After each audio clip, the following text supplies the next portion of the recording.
Hello Africa and the world, thank you immensely for joining us on this weekend edition of the News Bulletin over For You Media. Today we're going to kick off this edition in the Central African Republic, where the last 130 French soldiers deployed in the Central African Republic will leave the country by the end of this year, while the country, in the grip of a civil war, has recourse to the Russian private military company Wagner. The announcement was made a few days ago to the Central African government by the local French authorities. These forces, according to sources, belong to the Bangui logistics mission Misloc B, and which is in their fourth term. The group, which succeeded the operational support detachments in July, operates under the orders of the French element in Gabon, with mission to provide support to the European training mission to the French forces integrated into MINUSCA. We move away from the Central African Republic, but we talk elections this time around in Lesotho, which is down the African continent, where Lesotho citizens went to the polls in parliamentary elections on Friday amidst years of political instability, which lawmakers there in the Southern African nation have called the government, of course, has failed to resolve. The details of that story are in the following reports. Lesotho citizens voted in a parliamentary election on Friday that political analysts said could see the ruling party lose power after years of political instability that the Southern African mountainous kingdom's lawmakers have failed to resolve. The election went ahead despite a deadlock in parliament on a whole gamut of major constitutional reforms that were meant to be enacted ahead of the vote in a bid to bring order to Lesotho's fractious politics. The All Basotho Convention ABC has ruled the country of 2.14 million people since 2017, but divisions within the party have given it 2 prime ministers over 5 years.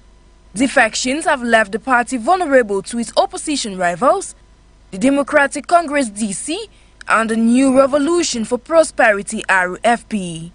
Some voters who turned up early at the polling stations said they hope to influence a change of government. In 2020, the ABC leader Thomas Thabane stepped down as prime minister after being charged with the murder of his ex-wife. He denied all wrongdoings and the charges were later dropped. His successor, Mosketi Majoro, declared a state of emergency in August after lawmakers failed to pass constitutional reforms to amend the role of political parties, the appointment of senior officials, and the role of the Prime Minister. The reforms were not meant to make Lesotho less prone to political logjams, but got struck into one themselves. Last month, Lesotho's highest court ruled the state of emergency unconstitutional. The ABC has selected another leader, former health minister, to contest for its ticket. Away from politics, away from elections, we now talk conflict resolution in Ethiopia, where diplomats say the African Union sponsored peace talks planned for this weekend between the Ethiopia's federal government and Tigrayan rebels have been delayed due to logistical problems. The African Union Commission chairperson Musa Faki Mahamat had united or invited the leaders of the warring parties to attend a summit in South Africa, according to a leaked letter. But before these recent developments, let's take a listen to what happened when the African Union definitely invited the Ethiopian government and they accepted to take part in the AU peace talks. Take a listen to this report. Ethiopia's government has accepted an invitation by the African Union to participate in peace talks aimed at ending a 2-year conflict with rival Tigrayan forces, the Prime Minister's National Security Advisor said on Wednesday. Tigrayan forces are yet to respond to the invitation for talks this weekend in South Africa, which will be the first formal negotiation between the two sides since the outbreak of war in November 2020, to diplomatic sources revealed. According to Redwan Hussein, the National Security Advisor to Prime Minister Abiy Ahmed, who wrote on Twitter, the Ethiopian government has accepted his invitation, which is in line with our principled position regarding the peaceful resolution of the conflict and the need to have talks without preconditions. Reports reveal that the African Union Commission Chair Musa Faki Mahamat also invited Debretsion Gabriel Michael, who leads Tigris' ruling political party, to the talks in a letter. The letter, which was dated October 1st, but Gata Shaw read as a spokesperson for Debretsion Seekers People Liberation Front, said on Tuesday he was not aware of any imminent talks. The TPLF said last month it was ready for a ceasefire and will accept an African Union-led peace process after previously raising objections to AU proposals. Olusegun Obasanjo, the African Union High Representative to the Horn of Africa, will lead the negotiations with support from Kenyan former President Uhuru Kenyatta and former South African Deputy President Mumsuvi Mlambo-Nguka, according to the AU letter. Fighting resumed on August 24 after a 5-month ceasefire between March and August, where Prime Minister Abiy's government accuses the TPLF of trying to reassert Tigrayan dominance over Ethiopia. The TPLF forces accuses Abiy of over-centralizing power and oppressing Tigrayans.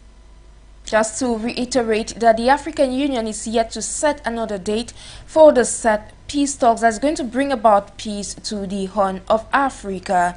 We now talk Equatorial Guinea. In Equatorial Guinea, the authorities announced on October 6, 2022, the release of 119 opposition party activists arrested by the police during an assault.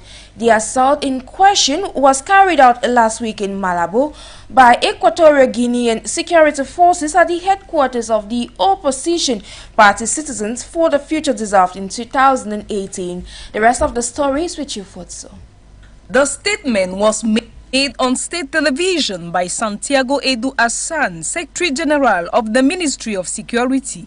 We have received instruction from His Excellency the President of the Republic to release the militants, including 53 residents in Malabo and 66 in Bata, the economic capital.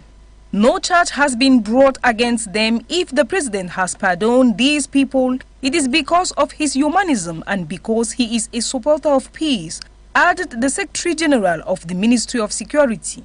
In a statement released earlier this week, the Security Ministry said security forces deployed non-lethal means during the assault on the headquarters of the opposition party Citizen on the Future, adding that 4 militants died by inhalation of tear gas as well as a policeman during the operation. An operation that led to the arrest of 150 supporters, including that of the leader of the Citizen for the Future Party, Gabriel C. Obiang, former military chief of staff of the head of state, Teodoro Obiangema Bazogo. The leader of the opposition party, Citizen for the Future, C. Obiang, has threatened in recent days to take to the street with his activists if the government does not allow him to participate in the legislative and presidential elections of November 2022. Thank you, Jeff Futso, for that report. In order to proceed, we now talk peace.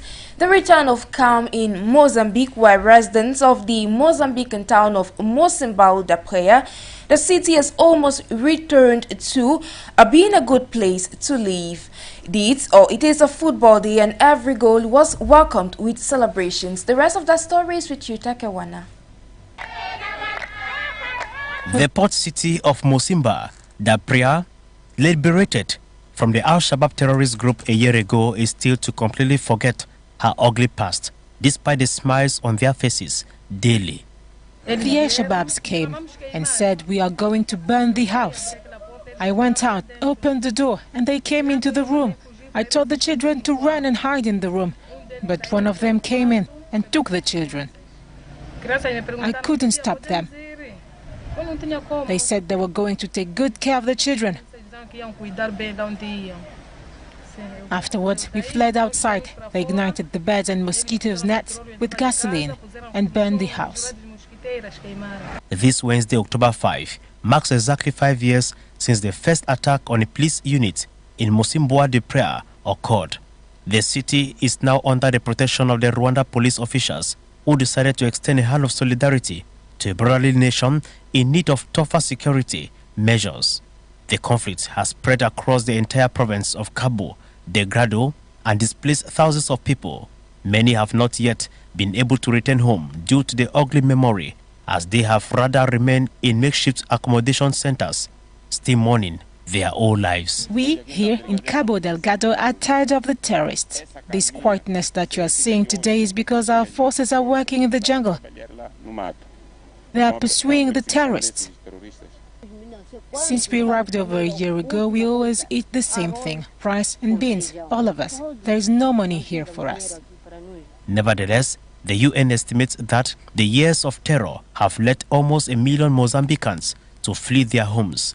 Despite efforts made by officials to pacify the province with international support, the conflict is not yet over. It is less noisy, but no less painful for thousands of families as they wake up every morning to an uncertain future. Let's now talk health in the Gambia, specifically West African part of the African continent, where the World Health Organization on Wednesday last week issued a medical product alert over 4 cough and cold syrups that made in pharmaceuticals in India, warning that they could be linked to the death or kidney injuries and the death of 66 children in the Gambia. The rest of the story with you, Futso. According to report, the global health body said it was conducting further investigation with the company and regulatory authorities in India. Laboratory analysis of sample of each of the 4 products confirmed that they contain unacceptable amounts of diethylene glycol and ethylene glycol as contaminants. The WHO said and wondered why the contested products has so far been found in the West African nation. The same could have been distributed to the other countries. A senior health ministry official confirmed to the Hindu that the WHO on September 29 informed the Drugs Controller General of India that it was providing technical assistance and advice to the Gambia where children were suspected to have died, and a significant contributing factor was suspected to be the use of medicine which may have been contaminated with diethylene glycol or ethylene glycol. Urgent investigation in the matter had been taken up by the drug regulator with the state regulatory authorities immediately after receiving communication from the WHO based on the available information, the official said. The official added that while all required steps would be taken in the matter as a robust national regulatory authority, WHO has been requested to share at the earliest with Central Drug Standard Control Organization the report on establishment of causal relation to that with the medical products in question, photographs of labs products, which is awaited. The drug regulator took up the matter immediately with the concerned state regulatory authority under whose jurisdiction the drug manufacturing unit is located. Further, a detailed investigation was launched to ascertain the fact details in the matter in collaboration with the state drug controller, Hayana, the official said. It is the practice that the importing country tests these products on quality parameters and satisfies itself as to the quality of the product before they are released for usage in the country. The Health Ministry official further added that, as per the tentative result received by the WHO, out of the 23 sample tests for where to the content diethylene glycol, ethylene glycol has indicated. It has also been informed by WHO that the certificate of analysis will be made available to WHO in near future and WHO will share it with India. At the same time, the exact one-to-one causal relation of death has not yet been provided by WHO, nor have the details of labs products been shared by WHO with Indian drug regulators, enabling it to confirm the identity source of the manufacturing of the product, he said. We'll move away from health to wrap up this edition to talk climate change, where African countries at COP27 in Egypt come November 6 to 18 will advocate for a common energy position that sees fossil fuels as necessary to expanding economies and electricity access across the world. The details in the subsequent reports. Amid efforts to adverse the impact of climate change, African countries will use the COP27 climate talks in Egypt next month to advocate for a common energy position that sees fossil fuels as necessary to expanding economies and electricity access, the continent's top energy official said on Tuesday. The African position, criticized by environmental groups, could overshadow global climate talks in Sharm el-Sheikh, seeking to build on the previous Glasgow summit and make good on financing targets by rich nations to poorer countries that have fallen far short of the promised $100 billion a year since 2020. We recognize that some countries may have to use fossil fuels for now, but it's not one solution fits all, highlighted Amadi Abu Zaid, the African Union Commissioner for Infrastructure and Energy. She added that it is not time to exclude, but it is the time to tell us solutions for a context, while speaking on the sidelines of an oil and gas conference. An African Union technical study attended by 45 African countries on June 16 outlined that oil and coal could play a crucial role in expanding modern energy access over the short to medium term. Nonetheless, Africa sees key roles by natural gas and nuclear energy. To sum it all, Abdulzaid said ambition is to have fast-growing, competitive and industrialized economies. It's on that report on climate change that we draw down the curtains of this newscast over for you television. I have been Jix and Nabise for presentation. Do enjoy the rest of your weekend.